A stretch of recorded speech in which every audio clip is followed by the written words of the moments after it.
Chapter 2. 3 of us boys were always together, and had been so from the cradle, being fond of one another from the beginning, and this affection deepened as the years went on. Nicholas Baumann, son of the principal judge of the local court; Seppi Vollmeyer, son of the keeper of the principal inn, the Golden Stag, which had a nice garden, with shade trees reaching down to the riverside, and pleasure boats for hire. And I was the third, Theodore Fisher, son of the church organist, who was also leader of the village musicians, teacher of the violin, composer, tax collector of the commune, sexton, and in other ways a useful citizen, and respected by all. We knew the hills and the woods as well as the birds knew them, for we were always roaming them when we had leisure, at least when we were not swimming or boating or fishing or playing on the ice or sliding downhill. And we had the run of the castle park, and very few had that. It was because we were pets of the oldest serving man in the castle, Felix Brandt, and often we went there, nights, to hear him talk about old times and strange things, and to smoke with him, he taught us that, and to drink coffee, for he had served in the wars and was at the siege of Vienna. And there, when the Turks were defeated and driven away, among the captured things were bags of coffee, and the Turkish prisoners explained the character of it and how to make a pleasant drink out of it. And now he always kept coffee by him, to drink himself and also to astonish the ignorant with. When it stormed, he kept us all night, and while it thundered and lightened outside, he told us about ghosts and horrors of every kind, and of battles and murders and mutilations and such things, and made it pleasant and cozy inside, and he told these things from his own experience largely. He had seen many ghosts in his time, and witches and enchanters, and once he was lost in a fierce storm at midnight in the mountains, and by the glare of the lightning had seen the wild huntsman rage on the blast with his spectre dogs chasing after him through the driving cloud rack. Also, he had seen an incubus once, and several times he had seen the great bat that sucks the blood from the necks of people while they are asleep, fanning them softly with its wings, and so keeping them drowsy till they die. He encouraged us not to fear supernatural things, such as ghosts, and said they did no harm, but only wandered about because they were lonely and distressed and wanted kindly notice and compassion. And in time, we learned not to be afraid, and even went down with him in the night to the haunted chamber in the dungeons of the castle. The ghost appeared only once, and it went by very dim to the sight, and floated noiseless through the air, and then disappeared, and we scarcely trembled, he had taught us so well. He said it came up sometimes in the night, and woke him by passing its clammy hand over his face, but it did him no hurt. It only wanted sympathy and notice.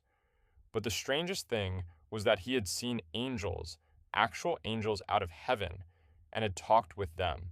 They had no wings, and wore clothes, and talked and looked and acted just like any natural person, and you would never know them for angels, except for the wonderful things they did which a mortal could not do, and the way they suddenly disappeared while you were talking with them, which was also a thing which no mortal could do. And he said they were pleasant and cheerful, not gloomy and melancholy, like ghosts. It was after that kind of a talk one May night that we got up next morning and had a good breakfast with him, and then went down and crossed the bridge and went away up into the hills on the left to a woody hilltop, which was a favorite place of ours, and there we stretched out on the grass in the shade to rest and smoke and talk over these strange things, for they were in our minds yet, and impressing us. But we couldn't smoke, because we had been heedless and left our flint and steel behind. Soon there came a youth strolling toward us through the trees, and he sat down and began to talk in a friendly way, just as if he knew us. But we did not answer him, for he was a stranger, and we were not used to strangers, and were shy of them. He had new and good clothes on, and was handsome, and had a winning face and a pleasant voice, and was easy and graceful and unembarrassed, not slouchy and awkward and diffident like other boys. We wanted to be friendly with him, but didn't know how to begin. Then I thought of the pipe and wondered if it would be taken as kindly meant if I offered it to him. But I remembered that we had no fire, so I was sorry and disappointed. But he looked up bright and pleased and said, "Fire? Oh, that is easy. I will furnish it." I was so astonished I couldn't speak, for I had not said anything. He took the pipe and blew his breath on it, and the tobacco glowed red, and spirals of blue smoke rose up. We jumped up and were going to run, for that was natural, and we did run a few steps, although he was yearningly pleading for us to stay and giving us his word that he would not do us any harm, but only wanted to be friends with us and have company. So we stopped and stood and wanted to go back, being full of curiosity and wonder, but afraid to venture.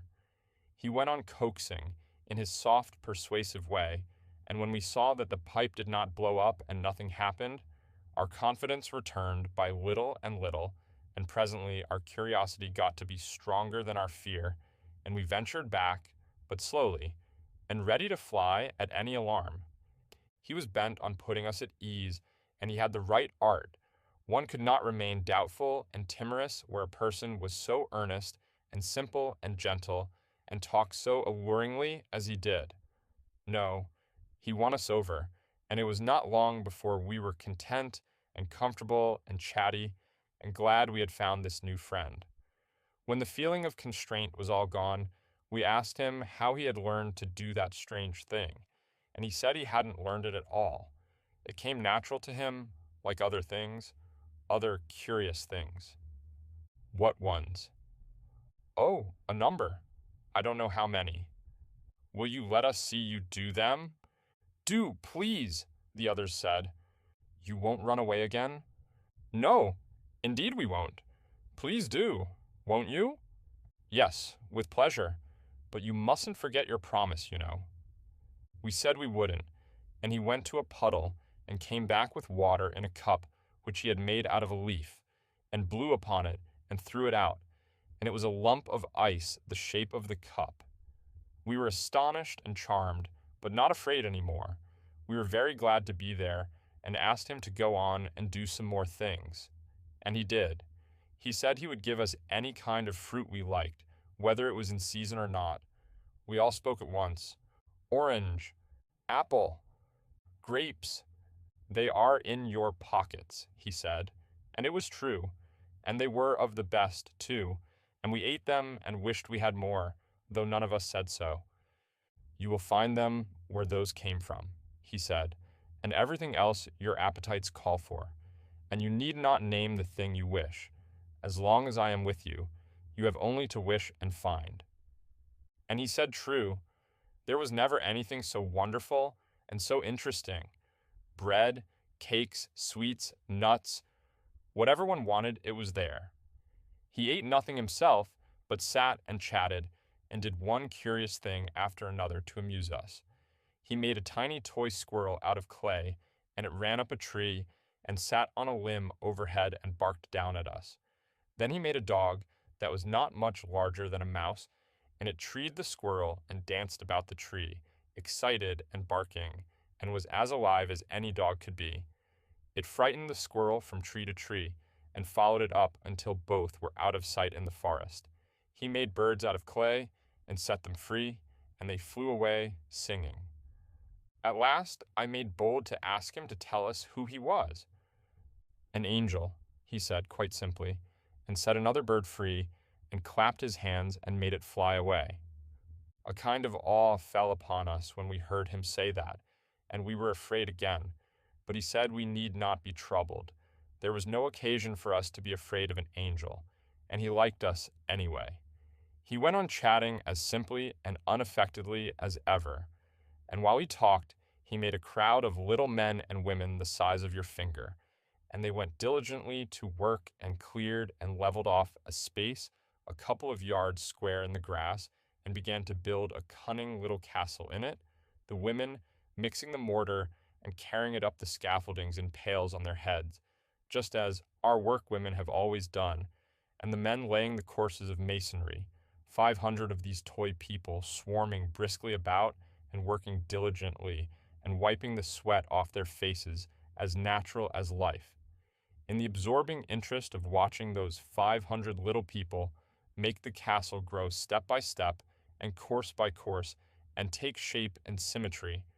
That feeling and awe soon passed away, and we were quite comfortable and at home again. We asked if we might make some people, and he said yes, and told Seppi to make some cannon for the walls, and told Nicholas to make some halberdiers with breastplates and greaves and helmets, and I was to make some cavalry with horses, and in allotting these tasks he called us by our names, but did not say how he knew them. Then Seppi asked him what his own name was, and he said, tranquilly, Satan, and held out a chip and caught a little woman on it who was falling from the scaffolding and put her back where she belonged and said, she is an idiot to step backward like that and not notice what she is about. It caught us suddenly, that name did, and our work dropped out of our hands and broke to pieces, a cannon, a halberdier, and a horse. Satan laughed and asked what was the matter. I said, nothing, only it seemed a strange name for an angel. He asked why. Because it's his name, you know. Yes, he is my uncle. He said it placidly, but it took our breath for a moment and made our hearts beat. He did not seem to notice that, but mended our halberdiers and things with a touch, handing them to us finished, and said, don't you remember? He was an angel himself once. Yes, it's true, said Seppi. I didn't think of that. Before the fall, he was blameless. Yes, said Nicholas, he was without sin.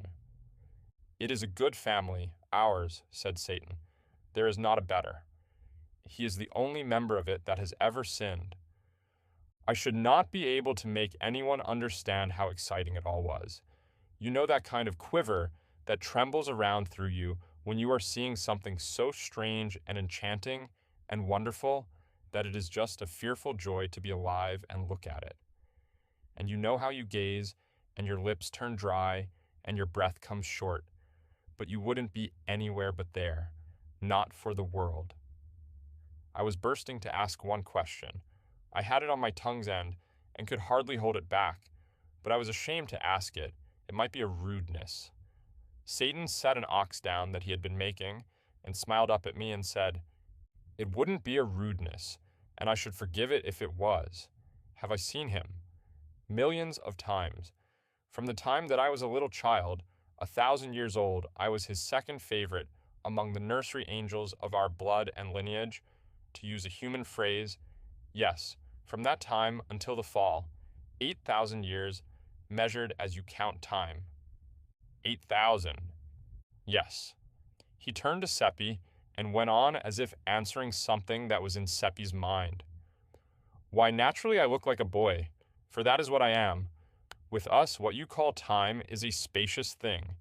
It takes a long stretch of it to grow an angel to full age. There was a question in my mind, and he turned to me and answered it. I'm 16,000 years old, counting as you count. Then he turned to Nicholas and said, no, the fall did not affect me, nor the rest of the relationship. It was only he that I was named for who ate of the fruit of the tree and then beguiled the man and the woman with it. We others are still ignorant of sin. We are not able to commit it. We are without blemish and shall abide in that estate always.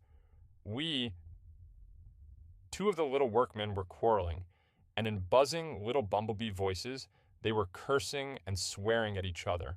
Now came blows and blood. Then they locked themselves together in a life and death struggle. Satan reached out his hand and crushed the life out of them with his fingers, threw them away, wiped the red from his fingers on his handkerchief, and went on talking where he had left off. We cannot do wrong, neither have we any disposition to do it, for we do not know what it is.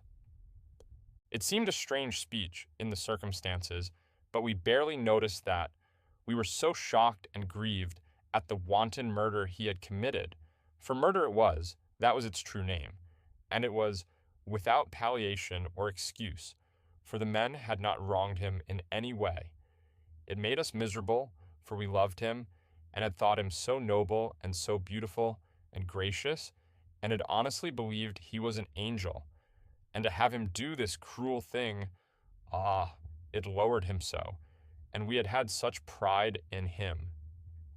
He went right on talking, just as if nothing had happened, telling about his travels and the interesting things he had seen in the big worlds of our solar system and of other solar systems far away in the remotenesses of space, and about the customs of the immortals that inhabit them, somehow fascinating us, enchanting us, charming us in spite of the pitiful scene that was now under our eyes, for the wives of the little dead men had found the crushed and shapeless bodies, and were crying over them, and sobbing and lamenting, and a priest was kneeling there with his hands crossed upon his breast, praying, and crowds of pitying friends were massed about them, reverently uncovered, with their bare heads bowed, and many with the tears running down, a scene which Satan paid no attention to until the small noise of the weeping and praying began to annoy him. Then he reached out and took the heavy board seat out of our swing and brought it down and mashed all those people into the earth, just as if they had been flies, and went on talking just the same. An angel and kill a priest. An angel who did not know how to do wrong, and yet destroys in cold blood hundreds of helpless poor men and women who had never done him any harm. It made us sick to see that awful deed, and to think that none of those poor creatures was prepared except the priest, for none of them had ever heard a mass or seen a church. And we were witnesses. We had seen these murders done, and it was our duty to tell, and let the law take its course. But he went on talking right along, and worked his enchantments upon us again with that fatal music of his voice. He made us forget everything. We could only listen to him, and love him, and be his slaves, to do with us as he would.